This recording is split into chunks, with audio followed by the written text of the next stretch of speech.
শুভ দুপুরবেলা।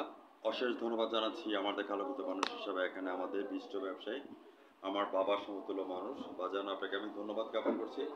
আমার চ্যানেল 99 এবং জাতীয় পত্রিকা দৈনিক আজকে আলোকিত সকাল থেকে আমি সিলেট জেলার প্রতিনিধি, আমি সাংবাদিক ফরহাদ আপনার সঙ্গে আছি।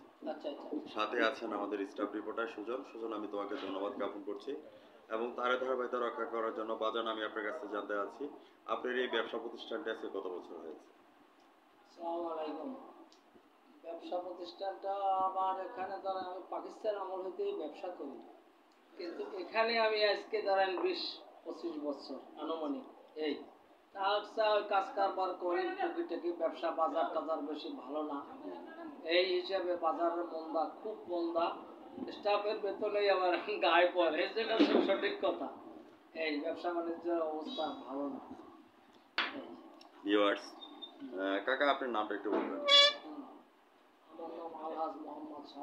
হ্যাঁ, শাহজাহান কাকা, আপনাকে আমি ধন্যবাদ জ্ঞাপন করছি।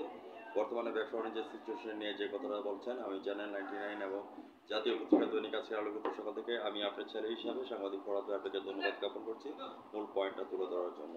পরক্ষণে আমি আপনার কাছে জানতে চাচ্ছি, যেহেতু আপনি কাঠের এবং গাছের বিজনেস করেন ফার্নিচারের জন্য, কাঠ অথবা গাছগুলি আপনারা কোথা কোথা থেকে সংগ্রহ করেন সেটা চ্যানেলে তুলে ধরবেন। যে এটা চিটাং থেকে আসে, পার্বত্য চট্টগ্রাম। হ্যাঁ, পার্বত্য চট্টগ্রাম থেকে আসে, ইম্পোর্টে মাল আসে, তাদের কাছ থেকে আমরা খরিদ করিয়া সেকেন্ড পার্সন হিসেবে আনলে আমরা থার্ড পার্সন হিসেবে সেল করি। আচ্ছা, তো এটা এলসির মাধ্যমে আসে? জি জি জি। সেই সুবাদে আমি আপনাকে ধন্যবাদ জ্ঞাপন করছি। পার্বত্য চট্টগ্রাম থেকে যখন আপনারা এটা আনেন, তখন পুলিশি হয়রানি বা যে কোনো হয়রানি শিকার হন কিনা সেই কথাটা একটু চ্যানেলে তুলে ধরুন। পুলিশে কিছু হয়রানি করে আর কি, ওই টুকিটাকি এখন এই বর্তমানে এই ইসের কেয়ারটেকার সরকার আসাতে, জি জি জি জি, এই সরকার আসাকালীন কোনো পুলিশে কোনো জায়গায় কিছু এরকম কিছু শুনি নাই আমরা, বা দেখিও না। হ্যাঁ, তারপরও আমরা সাংবাদিক জাতির বিবেক এবং জাতির দর্পণ হয়ে কাজ করব। যে কোনো হয়রানি হলে আমরা আপনাদের পাশে আছি। কেননা একটি কথা বলতে হবে, থাকবেন ঐক্যবদ্ধ করে, দেখবে আবার জগৎটাকে কেমন করে ঘুরছে মানে যুগান্তরের ঘূর্ণি পাকে, দেশ হতে দেশ দেশ। আমি আপনার কাছে জানতে চাচ্ছি, এখান থেকে কাঠ অথবা গাছগুলি এখান থেকে আপনি কোথায় কোথায় ডেলিভারি দিচ্ছেন? এখানে এই অত্র এলাকায় আর কি, বেশিরভাগই এই সিলেট বিভাগের ভিতরে অনেক অনেক পার্টি আসে, চালের মাল, ঘরের মাল, বিল্ডিং এর মাল, যার যেটা লাগে ফার্নিচারের মাল, এগুলা সে আমার কাছ থেকে খরিদ করে। আমি আপনার কাছে জানতে চাচ্ছি যে বর্তমান সরকার এবং আগের যে সরকার ছিলেন, আপনারা ভ্যাট এবং ট্যাক্স নিয়মিত দিয়েছেন দেখেই আজকে আমাদের পদ্মা সেতু, কর্ণফুলী টানেল, বিভিন্ন দেশের উন্নয়নটা হয়েছে।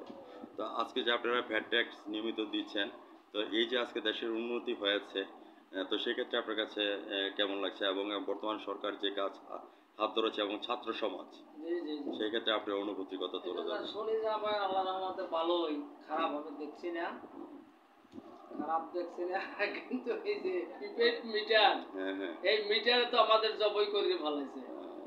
এই যে ডেলি ধরেন মাসে 5,000, 7,000, 4,000 কারেন্ট বিল আসতো, এখন ধরেন ওই ডবল এই প্রিপেড মিটারে। এইখানে আমরা একটু ধরায় পড়ছি আর কি। সেক্ষেত্রে আমরা প্রিপেড মিটারের মধ্যে যারা জালিয়াতি করছেন তাদেরকে আমরা তীব্র নিন্দা জানাই এবং আমরা সাংবাদিকের কলম এবং ক্যামেরা কোনোদিন মাথা নত করে না এবং করব। তো সেক্ষেত্রে আমরা সাংবাদিক যারা আছি, আমরা অন্যান্য সাংবাদিকরা কি করতে পারে না না পারে আমার এটা দেখার বিষয় নয়। আমার মেন দেখার বিষয় হচ্ছে আমি সাংবাদিক হিসেবে কি করতে পেরেছি। তো সেক্ষেত্রে আমরা বিদ্যুৎ উন্নয়ন বোর্ডের যারা আছেন, রাঘব বল যারা আছেন, যারা ধরাকে সরাজ্ঞান করছেন এবং কালোবাজারি করছেন, তাদেরকে আমরা তীব্র নিন্দা জানাই এবং তাদেরকে আইনের কাঠগড়ার মধ্যে আমরা দাঁড় করাবো। সেই প্রত্যাশা নিয়ে শাহজাহান কাকা আমি আপনাকে ধন্যবাদ জ্ঞাপন করছি। লাব্বাইক আল্লাহুম্মা লাব্বাইক, লাব্বাহুম্মা আল্লাহুম্মা লাব্বাইক। যখন আপনি হজ করেছেন তখন আপনার কাছে এই যে মক্কা মদিনা দেশে গেলেন, আপনার কাছে কেমন লাগলো? খুব ভালো লাগছে, কি বলেন, আবার তো মন চায় যাইতে, কিন্তু পারছি না। তো সেই ক্ষেত্রে আমি একটু বলতে পারি,